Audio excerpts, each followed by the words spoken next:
ലോക്സഭാ തെരഞ്ഞെടുപ്പിൽ കർണാടകയിൽ ബി.ജെ.പി. ജെ.ഡി.എസിനെ ഒപ്പം കൂട്ടാൻ ഏകദേശ ധാരണയായിരിക്കുകയാണ്. സീറ്റ് വിഭജനം സംബന്ധിച്ച് ബി.ജെ.പി. കേന്ദ്ര നേതൃത്വവുമായി ചർച്ച നടത്താൻ ജെ.ഡി.എസ്. സംസ്ഥാന അധ്യക്ഷൻ എച്ച്.ഡി. കുമാരസ്വാമി ഡൽഹിയിലെത്തിയതോടെ അദ്ദേഹത്തിന്റെ ആഗ്രഹങ്ങൾ പുറത്തു വരികയാണ്. ആവശ്യങ്ങളുമായി എത്തിയ കുമാരസ്വാമി ആഭ്യന്തരമന്ത്രി അമിത്ഷാ, ബി.ജെ.പി. അധ്യക്ഷൻ ജെ.പി. നദ്ദ തുടങ്ങിയ മുതിർന്ന ബി.ജെ.പി. നേതാക്കളുമായി കൂടിക്കാഴ്ച നടത്തുകയാണ്. കർണാടകയിൽ ആകെ 28 ലോക്സഭാ സീറ്റുകളാണുള്ളത്.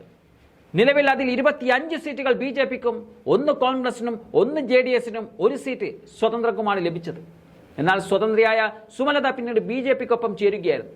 അതോടെ ബി.ജെ.പിക്ക് 28-ൽ 26 സീറ്റുകൾ ഉണ്ടെന്ന് തന്നെ പറയാം. അങ്ങനെയുള്ളിടത്താണ് ജെ.ഡി.എസ്. ഇപ്പോൾ ചർച്ചയ്ക്ക് പോയിരിക്കുന്നത്. അതായത് കുമാരസ്വാമിയുടെ ആവശ്യം എന്ന് പറയുന്നത് 28-ൽ 10 സീറ്റുകൾ വേണം എന്നതാണ്. അങ്ങനെ വരുമ്പോൾ കുറഞ്ഞത് 8 ബി.ജെ.പി. എംപിമാരെങ്കിലും മാറി നിൽക്കേണ്ടി വരും. അതിന് തയ്യാറാകുമെന്ന് ആരും കരുതുന്നുമില്ല. പക്ഷേ അത്ര കിട്ടാതെ വിട്ടുവീഴ്ചയ്ക്കില്ല എന്ന നിലപാടാണ് കുമാരസ്വാമി ഡൽഹിയിൽ എടുക്കുന്നത്. സത്യത്തിൽ കോൺഗ്രസ് മുന്നേറ്റത്തിൽ തകർന്നു തരിപ്പണമായ ബി.ജെ.പി. എങ്ങനെയെങ്കിലും കുറച്ച് സീറ്റുകൾ പിടിക്കാമെന്ന ഉദ്ദേശത്തോടെയാണ് ജെ.ഡി.എസുമായി ഗതികെട്ട ഒരു കൂട്ടുകെട്ടിനിറങ്ങിയത്. തെരഞ്ഞെടുപ്പോടുകൂടി തന്നെ പകുതി തകർന്ന ജെ.ഡി.എസ്. ബി.ജെ.പി. ബന്ധത്തോടുകൂടി പൂർണ്ണമായും തകർന്നു നിൽക്കുകയാണ്. സംസ്ഥാന അധ്യക്ഷൻ CM ഇബ്രാഹിം തന്നെ പാർട്ടി വിട്ടിരിക്കുന്നു.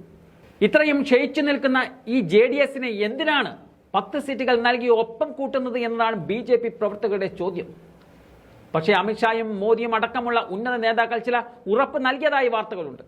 അതുപ്രകാരം ബി.ജെ.പി. ചില വിട്ടുവീഴ്ചകൾക്കാണ് തയ്യാറാകുന്നത്. പക്ഷേ കർണാടക രാഷ്ട്രീയ ചരിത്രം പരിശോധിച്ചാൽ മനസ്സിലാകും, സഖ്യം ചേർന്ന് മത്സരിച്ചവർ പരാജയപ്പെട്ട ചരിത്രമാണുള്ളത്. 2019-ൽ തന്നെ കോൺഗ്രസും ജെ.ഡി.എസുമാണ് സഖ്യമുണ്ടായിരുന്നത്. പക്ഷേ ഓരോ സീറ്റ് കൊണ്ട് തൃപ്തിപ്പെടേണ്ടി വന്നു. ശക്തമായ രീതിയിൽ പരസ്പരം കാലുവാരിയതാണ് കാരണം. അതേ അവസ്ഥയായിരിക്കും ഇത്തവണ ബി.ജെ.പി. അനുഭവിക്കാൻ പോകുന്നത്.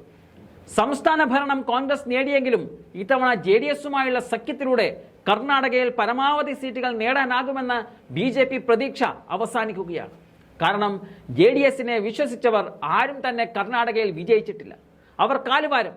അതറിയാവുന്ന ബി.ജെ.പി. പ്രവർത്തകർ തിരിച്ചു നൽകാൻ പോകുന്നതും അത് തന്നെയാണ്. അതുകൊണ്ട് സമ്മർദ്ദം ചെലുത്തി 28-ൽ 10 സീറ്റുകൾ വാങ്ങിക്കൊണ്ടുപോയാലും ബി.ജെ.പി. പ്രവർത്തകർ എങ്ങനെ പ്രതികരിക്കുമെന്നുള്ളതാണ് കാത്തിരുന്ന് കാണേണ്ടത്.